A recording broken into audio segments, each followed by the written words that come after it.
ನಮಸ್ಕರಿಸಿ ಶ್ರೀ ಕ್ಷೇತ್ರ ಧರ್ಮಸ್ಥಳ ಗ್ರಾಮಾಭಿವೃದ್ಧಿ ಯೋಜನೆಯ ಅಡಿ ಏನಿವತ್ತು ಮಧ್ಯವರ್ಜನ ಶಿಬಿರವನ್ನು ಹುಳಿಯಾರಿನಲ್ಲಿ ಹಮ್ಮಿಕೊಳ್ಬೇಕು ಅಂತ ಹೇಳ್ಬಿಟ್ಟು ಏನು ನಿರ್ಧಾರ ಮಾಡಿದ್ರು ಅದರ ಪೂರ್ವಭಾವಿ ಸಭೆಯನ್ನು ಇವತ್ತು ಇಲ್ಲಿ ಕರೆದಿದ್ದಾರೆ.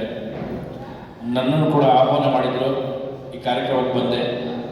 ಇಲ್ಲಿ ಈ ಕಾರ್ಯಕ್ರಮಕ್ಕೆ ಅಧ್ಯಕ್ಷರಾಗಿ ಆಯ್ಕೆ ಮಾಡಿದ್ದಾರೆ. ಅವರಿಗೆ ನನ್ನ ಧನ್ಯವಾದಗಳನ್ನ ಅರ್ಪಿಸ್ತಾ ಇದ್ದೇನೆ.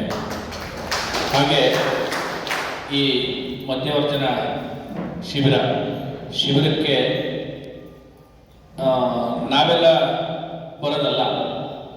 ಇಲ್ಲಿ ಏನು ಕುಡಿತದ ದಾಸರಾಗಿದ್ದಾರೆ, ಏನು 24x7 ಮಲಗ್ದಾಗ ಒಂದು 2-3 ಅವರ್ ಬಿಟ್ಟಿರ್ತಾರಲ್ಲ, ಅಂಥವ್ರನ್ನ ಇಲ್ಲಿ ಕರ್ಕೊಂಬಂದು ಬಿಡಿಸೋವಂಥ ಕೆಲಸನ ಇವತ್ತು ಈ ಶಿಬಿರದಲ್ಲಿ ಮಾಡಬೇಕು ಅಂತ ಬಿಟ್ಟು ಒಂದು ವೀರೇಂದ್ರ ಹೆಗಡೆಯವರ ಮಾರ್ಗದರ್ಶನದಲ್ಲಿ ಇವತ್ತು ನಡೀತಾ ಇದೆ.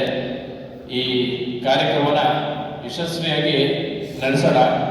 ಹಾಗೆ ಇವರು ತಿಮ್ಮಯ್ಯ ಸರ್ ಹೇಳಿದ್ರು, ಇಲ್ಲಿಗೆ ಆರ್ಥಿಕತೆ ಬೇಕಾಗತ್ತೆ ಅಂತ ಹೇಳ್ಬಿಟ್ಟು ನಮ್ಮ ಕೈಲಾದಷ್ಟು ಎಲ್ಲ ಸಂಘ ಸಂಸ್ಥೆಗಳನ್ನ, ದಾನಿಗಳನ್ನ ಎಲ್ಲರನ್ನೂ ಕೇಳಿಕೊಂಡು ಈ ಒಂದು ಕಾರ್ಯಕ್ರಮನ ಯಶಸ್ವಿಯಾಗಿ ನಡೆಸೋಣ. ಉಳಿಯಾರಲ್ಲಿ ಇದೊಂದು ಕಾರ್ಯಕ್ರಮ ನಡೀತಾ ಇರೋದು ನಮಗೂ ತುಂಬ ಖುಷಿಯಾದಂಥ ವಿಚಾರ. ಈ ಕಾರ್ಯಕ್ರಮ ಯಶಸ್ವಿಯಾಗಲಿ ಅಂತ ಹೇಳ್ಬಿಟ್ಟು ಕೇಳ್ಕೊಳ್ತಾ ನನ್ನ ಈ 2 ಮಾತನ್ನು ಮುಗಿಸ್ತಾ ಇದ್ದೀನಿ.